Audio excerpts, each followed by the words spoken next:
I just met with my National Security Council as part of our regular effort to review and intensify our campaign to destroy the terrorist group ISIL.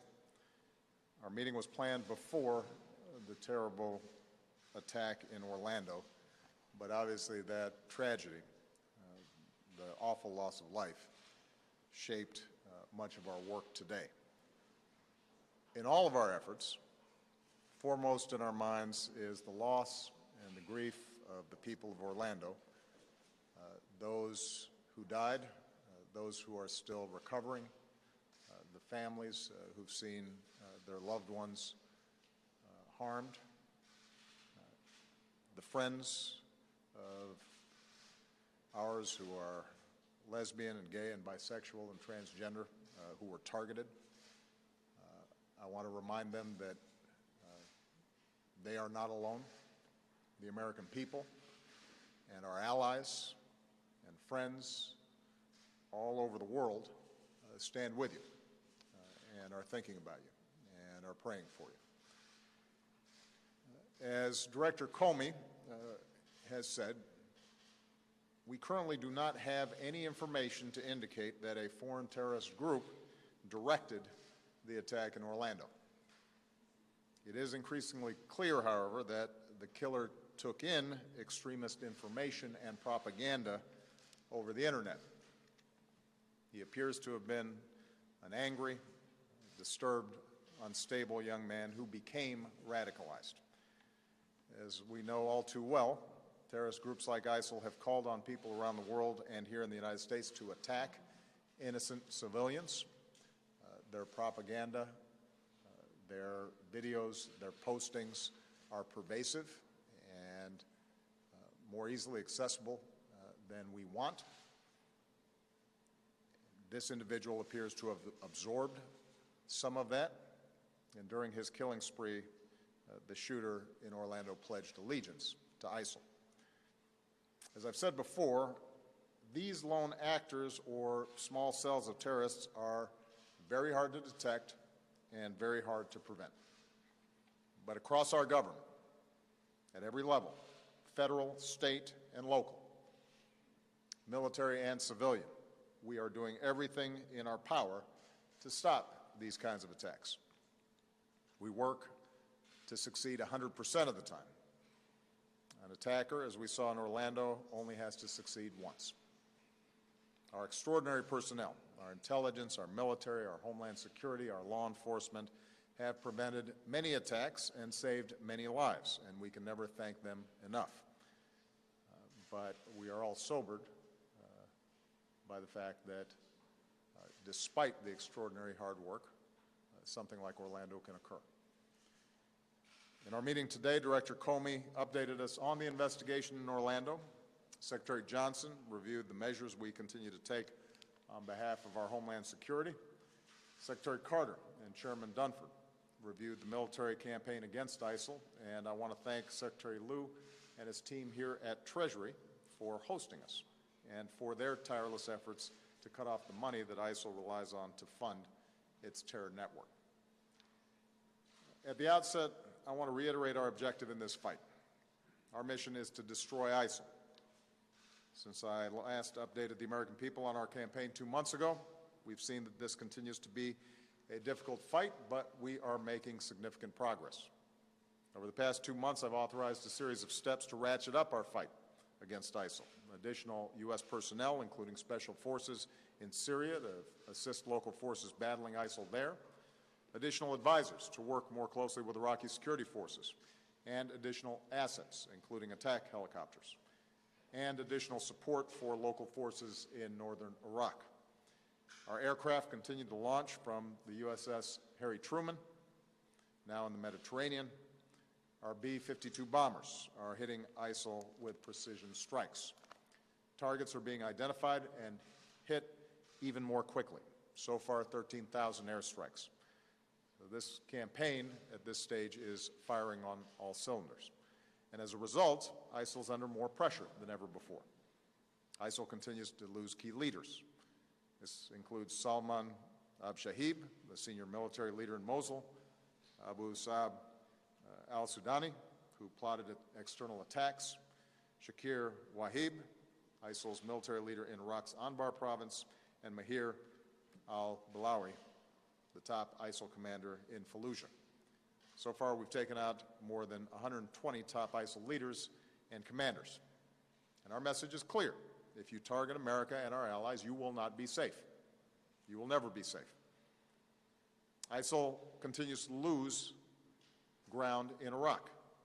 In the past 2 months, local forces in Iraq, with coalition support, have liberated the western town of Rutbah and have also pushed up the Euphrates River Valley, liberating the strategic town of Heat and breaking the ISIL siege of Haditha. Iraqi forces have surrounded Fallujah and begun to move into the city. Meanwhile, in the north, Iraqi forces continue to push up the Tigris River Valley, making gains around Makhmur, and now preparing to tighten the noose around ISIL in Mosul. All told, ISIL has now lost nearly half of the populated territory that it once controlled in Iraq, and it will lose more. ISIL continues to lose ground in Syria as well. Assisted by our Special Operations Forces, a coalition of local forces is now pressuring the key town of Manbij, which means the noose is tightening around ISIL in Raqqa as well. In short, our coalition continues to be on offense. ISIL is on defense, and it's now been a full year since ISIL has been able to mount a major successful offensive operation in either Syria or Iraq. As ISIL continues to lose territory, it also continues to lose the money that is its lifeblood. As a result of our strikes against its oil infrastructure and supply lines, we believe that we've cut ISIL's revenue from oil by millions of dollars per month. In destroying the storage sites where they keep their cash, we've deprived ISIL of many millions more. Thanks to the great work of Secretary Liu and many others here today, and working with nations and financial institutions around the world, ISIL is now effectively cut off from the international financial system. Cutting off ISIL's money may not be as dramatic as military strikes, but it is critically important, and we're seeing the results. ISIL's cash reserves are down. It has had to cut salaries for its fighters. It's resorting to more extortion of those trapped in its grip, and by ISIL's own admission, some of its own leaders have been caught stealing cash and gold. Once again, ISIL's true nature has been revealed. These are not religious warriors, they are thugs, and they are thieves. In continuing to push on this front, I want to mention that it is critical for our friends in the Senate to confirm Adam Szubin, my nominee for Undersecretary of Terrorism and Financial Intelligence. Adam has served in Democratic and Republican administrations. Everyone agrees he's eminently qualified. He has been working on these kinds of issues for years. It's now been more than a year since I nominated him. More than 420 days, and he still has not been given a full vote. There is no good reason for it. It is inexcusable. So it's time for the Senate to do its job, put our national security first, and have a vote on Adam Szubin that can lead our financial fight against ISIL and help keep our country safe. ISIL's ranks are shrinking as well. Their morale is sinking. As one defector said, ISIL is not bringing Islam to the world, and people need to know that. Thanks to international efforts, the flow of foreign fighters, including from America to Syria and Iraq, has plummeted. In fact, our intelligence community now assesses that the ranks of ISIL fighters has been reduced to the lowest levels in more than 2.5 years. Even as we continue to destroy ISIL militarily, we're addressing the larger forces that have allowed these terrorists to gain traction in parts of the world. With regard to Iraq, this means helping Iraqis stabilize liberated communities and promote inclusive governance so ISIL cannot return.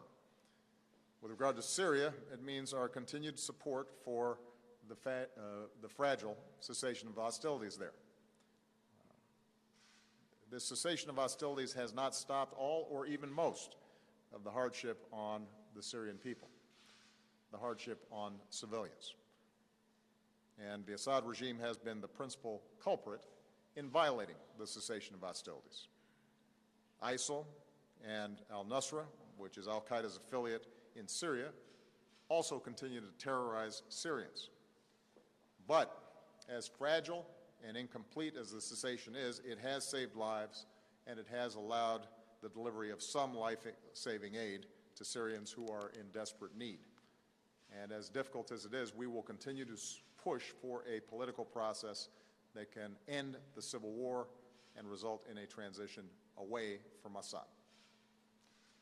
Beyond Syria and Iraq, ISIL is also losing ground in Libya. Forces of the Libyan Unity Government are going after ISIL in their stronghold in Sirte, and will continue to assist the new Libyan government as it works to secure its country. Lastly, here at home, if we really want to help law enforcement protect Americans from homegrown extremists, the kind of tragedies that occurred at San Bernardino and that now have occurred in Orlando, there is a meaningful way to do that. We have to make it harder for people who want to kill Americans to get their hands on weapons of war that let them kill dozens of innocents. It is absolutely true. We cannot prevent every tragedy. But we know that, consistent with the Second Amendment, there are common sense steps that could reduce gun violence and could reduce the lethality of somebody who intends to do other people harm. We should give ATF the resources they need to enforce the gun laws that we already have. People with possible ties to terrorism who aren't allowed on a plane shouldn't be allowed to buy a gun. Enough talking about being tough on terrorism. Actually be tough on terrorism and stop making it easy as possible for terrorists to buy assault weapons. Reinstate the assault weapons ban. Make it harder for terrorists to use these weapons to kill us. Otherwise, despite extraordinary efforts across our government, by local law enforcement, by our intelligence agencies, by our military, despite all the sacrifices that folks make, these kinds of events are going to keep on happening. And the weapons are only going to get more powerful. And let me make a final point. For a while now, the main contribution of some of my friends on the other side of the aisle have made in the fight against ISIL is to criticize this administration and me for not using the phrase radical Islam. That's the key, they tell us. We can't beat ISIL unless we call them radical Islamists. What exactly would using this label accomplish?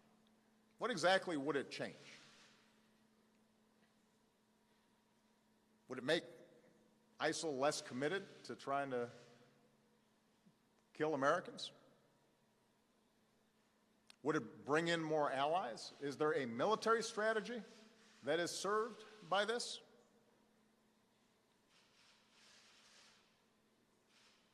The answer is none of the above. Calling a threat by a different name does not make it go away. This is a political distraction. Since before I was president, I've been clear about how extremist groups have perverted Islam to justify terrorism. As president, I have repeatedly called on our Muslim friends and allies at home and around the world to work with us to reject this twisted interpretation of one of the world's great religions. There's not been a moment in my 7.5 years as president where we have not been able to pursue a strategy because we didn't use the label radical Islam. Not once has an advisor of mine said, man, if we really use that phrase, we're going to turn this whole thing around. Not once. So if someone seriously thinks that we don't know who we're fighting, if there's anyone out there who thinks we're confused about who our enemies are, that would come as a surprise to the thousands of terrorists who we've taken off the battlefield. If the implication is that those of us up here and the thousands of people around the country and around the world who are working to defeat ISIL aren't taking the fight seriously,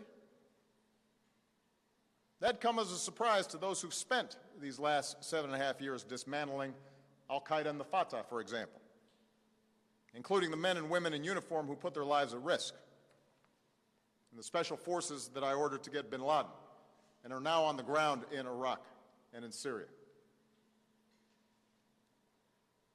They know full well who the enemy is. So do the intelligence and law enforcement officers who spend countless hours disrupting plots and protecting all Americans, including politicians who tweet and appear on cable news shows. They know who the nature of the enemy is. So there's no magic to the phrase radical Islam. It's a political talking point. It's not a strategy. And the reason I am careful about how I describe this threat has nothing to do with political correctness and everything to do with actually defeating extremism.